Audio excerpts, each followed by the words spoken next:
وبالألف ألفا وبالباء بركة وبالتاء توبة وبالثاء ثوابة وبالجيم جنة. الحكاية وما فيها تبدأ مربط مع للا بختة وللا بيا ما تقلقش. هو مش مجرد حكايات، هو ريحة الأجداد وعبرة تخلي البال مرتاح.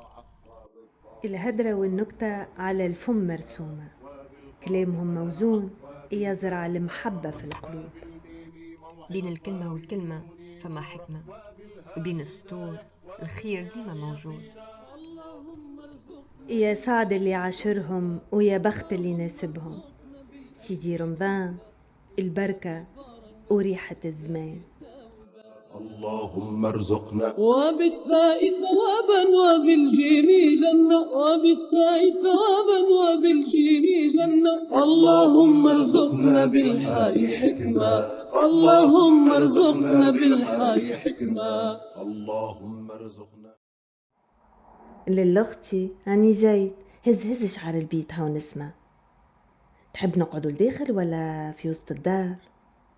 ترى هيتك الكلايم مفرشو نسمة تهبل. لحظة خنجيب الصينية ونجيب في يدي طبق التاء. ايه يا للا عليها قاعدة معاك اللي ينحيك عليا. اسمعني، عرضني سمير ولد الحاج قدام نهج الصبخة، قال لي ماشي للحاجة مين لدار نسيبي. سلته على وليداته ومولات بيته. هاي طلعت له بطلعة، قالت له بابا وامي يحبوا يبيعوا الدار ويجيوا يسكنوا بحذانا، وليه زيد عندها زوز اخوات عزاب باش يجيوا يسكنوا الكل مع بعضهم. والله عزيه يقبل العزاء، دارو اللي يسكن فيها توا محسوب دار بوه وامه، يعني الراجل ما عندوش دارو وحده، وهما يشهزهم يبيعوا دويرتهم ويفرضوا رواحهم عليهم. مولا بيس ايش قال لي قلتلك نحبوا نعيشوا مع بنتنا. شنو الخنار هذا؟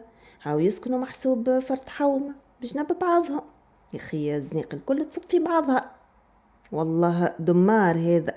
وزيد دارو ابوه صغيرة يجعلوش، وعنده صغيرات وين باش يسكنهم، ومرايته فرحانة يا للا. غزلت عليها الحق، هذه هي كثرة الهم يضحك. كان جي قدامي لما نسخسخها نعطيها كلمتين في العظم. اختي بختة انا راني ما نحبش ندخل روحي، ما خليتني نفرك.